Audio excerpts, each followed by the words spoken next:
You were designed by a manufacturer who put specific gifts, talents, abilities, and potential inside you. You are not random. You are not an accident. You are not a mistake. Even if your parents didn't plan you, there was a purpose that called you into existence. That purpose is your assignment. And here's what you need to understand about assignments. They're specific. They're customized. They're unique. What you're called to do, nobody else can do exactly the way you can do it. Your fingerprint is different from every other fingerprint in history. Your DNA is different. Your voice is different. Your perspective is different. So why are you trying to get approval from people who aren't even on your path? I've seen incredibly gifted people waste decades of their lives waiting for someone to tell them they're ready, waiting for someone to give them a chance, waiting for someone to open a door. And meanwhile, they have the tools to build their own door, but they're too busy knocking on someone else's. Let me tell you something that's going to sting a little bit. If you're waiting for permission, you're living below your potential. If you need validation to start, you're not ready to finish. If you need someone to believe in you before you believe in yourself, you're setting yourself up for disappointment. Now, don't misunderstand me. I believe in mentorship. I believe in learning from those who've gone before you. I believe in honoring those who paid the price. But there's a big difference between learning and limiting yourself. There's a big difference between respecting wisdom and rejecting your own voice. You can learn from someone without becoming a copy of them. You can honor their journey without abandoning yours. Here's what happens when you seek too much permission. You start editing yourself. You start second-guessing yourself. You start diluting your message to make it acceptable to people who were never meant to receive it in the first place. And before you know it, you've changed so much to fit into their box that you no longer recognize yourself. You've become a version of you that's acceptable to them, but unrecognizable to your purpose. The manufacturer didn't make you to fit in. The manufacturer made you to stand out. But standing out doesn't mean showing off. It means showing up as exactly who you were created to be, unapologetically, consistently, powerfully. When you're truly walking in your purpose, you don't have to announce it. People will feel it. When you're truly operating in your gift, you don't have to defend it. Results will prove it. It is the presence of discipline, because money flows to discipline. Ideas respond to discipline. Opportunities favor discipline. Opportunities favor discipline. Even God honors discipline. Let me explain prayer from a kingdom perspective.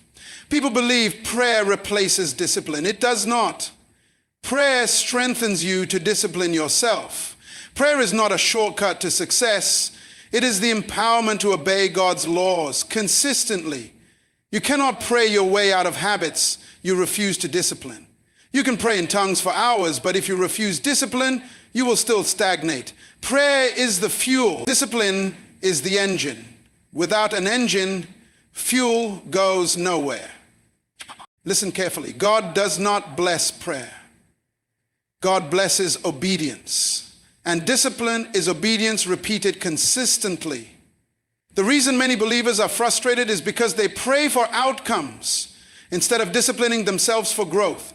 They want God to carry them into the future instead of partnering with God through discipline to build the capacity needed for the future.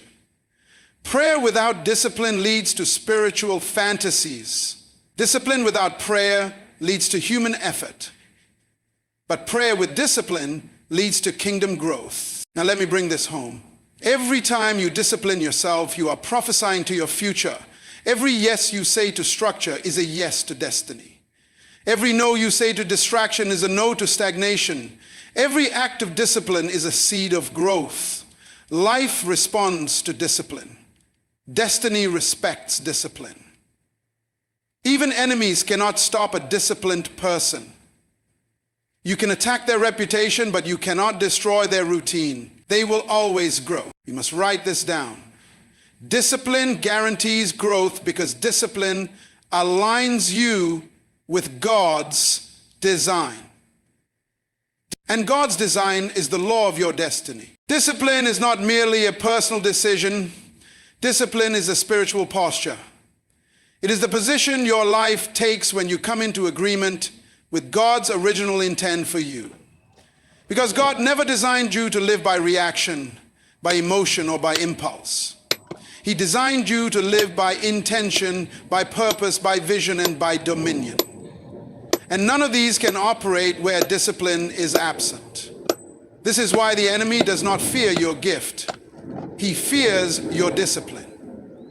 Because discipline turns your gift into a weapon. Discipline turns your potential into purpose. Discipline turns your ideas into impact.